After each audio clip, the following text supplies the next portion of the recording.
أعوذ بالله من الشيطان الرجيم. بسم الله الرحمن الرحيم.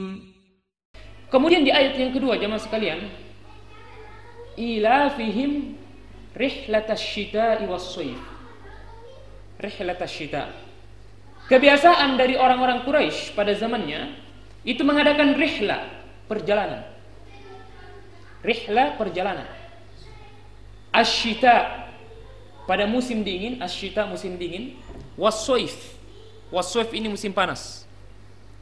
Jadi kebiasaan dari orang-orang Quraisy ketika berada pada musim dingin, maka dia pergi fi syita'i lil Yaman was-shayfu lisyam. Ketika musim dingin dia ke Yaman. Dia ke bawah. Yaman itu di daerah bawah dari Jazirah Arab. Was-shayf lisyam. Adapun ketika musim panas dia ke atas. Li ajli tijarah wal makasib. Untuk yang pertama untuk berdagang, at-tijarah wal makasib. Kemudian yang kedua, salah satu alasan orang-orang Quraisy itu melakukan perjalanan ke Syam dan ke Yaman, yang pertama untuk berdagang, kemudian yang kedua untuk bekerja. Untuk bekerja. Jadi kalau kita bahasakan, dia pergi merantau.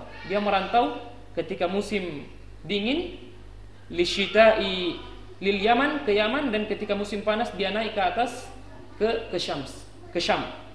Karena memang Syam ini terkenal daerah-daerah dingin di atas Makkah al-Mukarramah. Jadi suku Quraisy disebutkan tentang kebiasaannya, dan ini menunjukkan keutamaan bahwa di dalam agama Islam itu juga sebenarnya tidak menafikan tentang keturunan seseorang. Jadi kalau ada orang suku Bugis, suku Makassar, Islam tidak menafikan. Sah-sah saja ada orang yang berbangga-bangga terhadap keturunannya. Selama nanti kita sebutkan di ayat selanjutnya ada syaratnya. Dia boleh berbangga, dia boleh mendapatkan keutamaan, tapi ada syaratnya. Di ayat ketiga nanti ketika kita menjelaskan di ayat yang ketiga. Jadi orang Quraisy jemaah sekalian, suku Quraisy itu dia rihlah, dia melakukan perjalanan ke syita, asy-syita, ketika musim dingin dia ke Yaman, dan ketika musim panas dia ke Syam. Dan jemaah sekalian, sampai hari ini kalau kita ke Arab itu masih tinggi kesukuan mereka. Makanya sangat jarang atau saya tidak pernah mendapatkan orang perempuan Arab itu menikah dengan perempuan yang bukan Arab.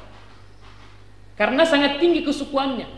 Kapan perempuan menikah dengan orang bukan Arab, maka terputus nasab keturunannya.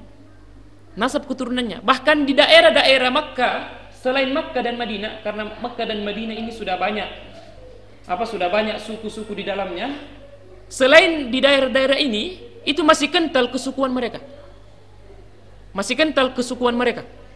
Misalnya di daerah Buraidah misalnya, atau di daerah yang lainnya, selain dari Makkah dan Madinah Al-Munawwarah. Sampai sekarang jemaah sekalian.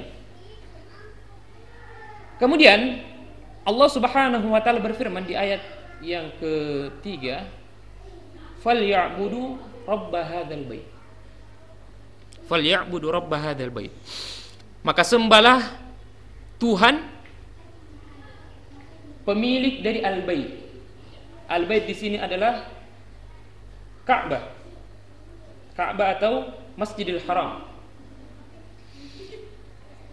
Jadi syarat ketika seseorang itu ingin mendapatkan keutamaan, entah dari budayanya atau entah dari sukunya, maka syarat yang paling penting adalah dia senantiasa beribadah kepada Allah Subhanahu wa taala. Karena kenapa? Sampai orang Quraisy sekalipun ketika dia tidak beriman kepada Allah, dia tidak beribadah kepada Allah, maka musnah kesukuannya. Kalau kita lihat Abu Lahab itu orang Quraisy, pamannya Nabi sallallahu alaihi wasallam. Abu Jahal orang Quraisy, orang-orang kafir Quraisy, tapi kesukuannya itu musnah di hadapan Allah, dia tidak dihitung karena dia tidak beribadah dan beriman kepada Allah Subhanahu wa taala. Jadi kalau kita ingin membangga-banggakan kesukuan kita, tidak ada masalah dan tidak ada larangan di dalam agama Islam. Tapi selama kita senantiasa beribadah kepada Allah Subhanahu wa taala. Bahkan di dalam hukum, kalau kita berbicara hukum adat, hukum budaya, itu bisa saja kita laksanakan. Hukum budaya itu bisa saja menjadi wajib ketika dia tidak bertentangan dengan syariat. Makanya dalam kaidah fikih usuliyah, dalam sebuah rumus kaidah dalam ilmu fikih disebutkan al-'adatu muhakkamah. Satu produk adat itu bisa saja menjadi sebuah hukum ketika dia tidak bertentangan dengan nilai-nilai syariat yang dibawa oleh Nabi Muhammad SAW. Maka ini satu pemahaman bahwa adat di dalam agama Islam itu tidak dinafikan. Sah-sah saja ada orang yang berbangga dengan kesukuannya selama dia beriman kepada Allah Subhanahu wa taala.